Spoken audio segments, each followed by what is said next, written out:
चलो, तो कल हम लोग एनसीईआरटी क्लास 9 का भूगोल का पहला पार्ट पढ़े थे यूपी बोर्ड के लिए। तो कल हम लोग कहाँ तक पढ़ चुके, लोकेशन पर पढ़ चुके थे, यानी भारत की स्थिति हम लोग पढ़ चुके थे। आज हम लोग पढ़ने जा रहे हैं भारत का आकार। भारत का आकार, तो आकार में हम लोग देखो ध्यान से, आकार मतलब वो कितना बड़ा है, यही हम लोग आकार में क्या पढ़ेंगे कि भारत कितना बड़ा है। तो हम लोग कल पढ़े थे कि भारत एक बहुत ही बड़ा देश है, हम लोग कल पढ़ चुके थे। बात सुना रहा है।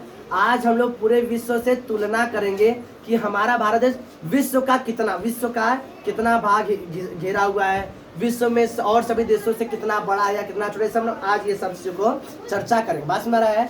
कल का जो पढ़ाए थे उसके बाद यूट्यूब पर वीडियो अपलोड कर दे, उसको जाकर देख लेना। और आज जो हम लोग पढ़ाने जा रहे हैं इसको अभी देख लो, और घर पे एक बार जाना तो वहाँ पर भी यूट्यूब पे वीडियो पोस्ट कर देंगे, उसको देखना। पास में आ रहा है। चलो हम लोग स्टार्ट करते हैं भारत का आकार।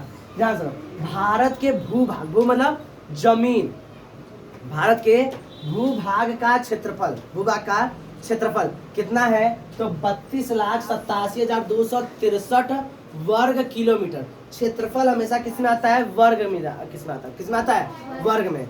तो कितना है तो 32,87,263 वर्ग किलोमीटर। इसको हम लोग शॉर्ट फॉर्म में ऐसे 3.2 लाख वर्ग किलोमीटर बोल सकते हैं। 3.2 लाख वर्ग किलोमीटर ऐसे बोले तो 32 लाख। अब याद करना बहुत आसान है। देखो 3 से कम 2, फिर 8 से कम 7, फिर कितना 2 6 3 वर्ग किलोमीटर।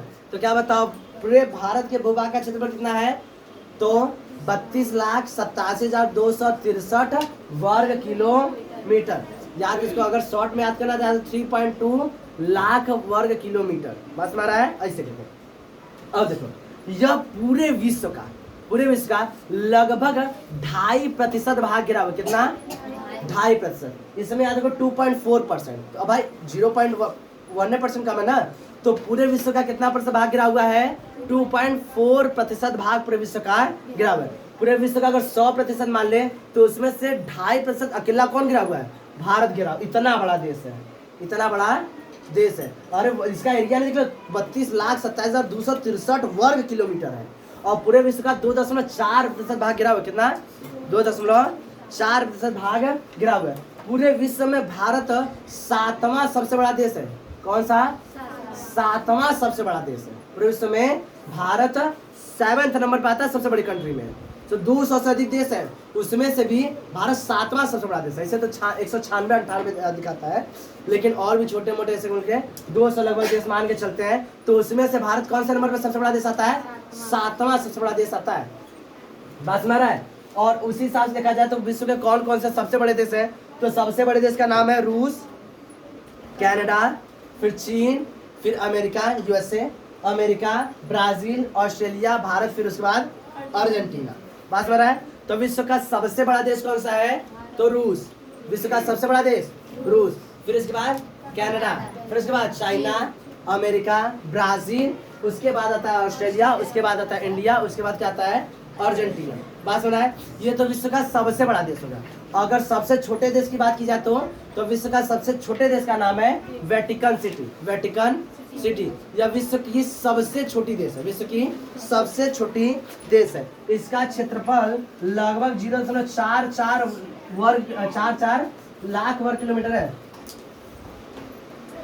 4 लाख मतलब बहुत ही कम होता है। 4 लाख है ना जी, लाख वर्ग किलोमीटर बहुत ही कम है। बात में रहा है। यह पूरे विश्व का मतलब बहुत ही छोटा देश है। तो विश्व का सबसे बड़ा देश रसिया, विश्व का सबसे छोटा देश वेटिकन सिटी, सबसे छोटा देश वेटिकन सिटी। अभी इसको याद करने का ट्रिक बता रहे, नीचे कैमरा में दिख रहा है, दिख रहा है ना।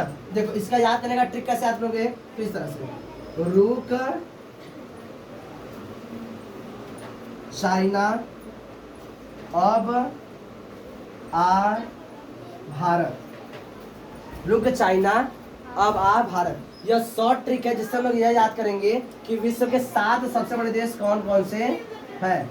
विश्व के 7 सबसे बड़े देश कौन कौन से हैं तो देखो रूस है, रूस, क से कनाडा, चाइना, फिर क्या है अमेरिका, फिर ब्राजील, ऑस्ट्रेलिया, इंडिया।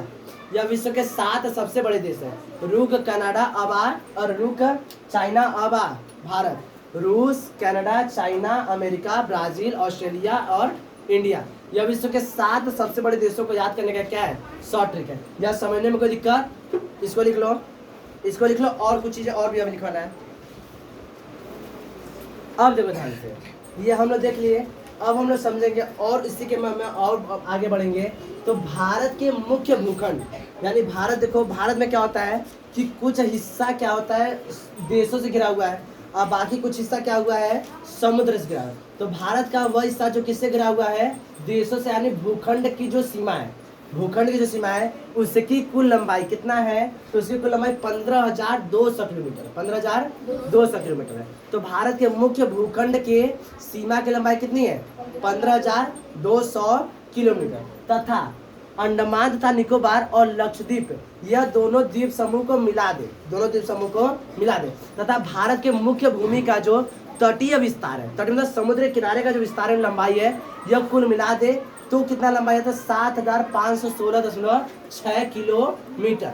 तो प्रश्न बन के आता है, तो भारत के मुख्य भूमि का सीमा विस्तार कितना है, तो 15,200 किलोमीटर, 15,200 किलोमीटर। तथा अंडमान निकोबार और लक्षद्वीप, ये दोनों द्वीप समूह को मिला देने पर, और तथा भारत की मुख्य भूमि का तटीय विस्तार, यह पूरा मिलाकर कितना होता है, तो 7,516.6 किलोमीटर। यह भारत का आकार का रहा, भारत का क्या रहा, आकार रहा। अब इतने बड़े देश में क्या क्या समस्याएं आती है समय को लेकर, यह हम लोग अभी थोड़ी देर बाद देखेंगे। अब इतना समझ में आ गया है, अब इस समय वाला हम थोड़ी बात देखते हैं।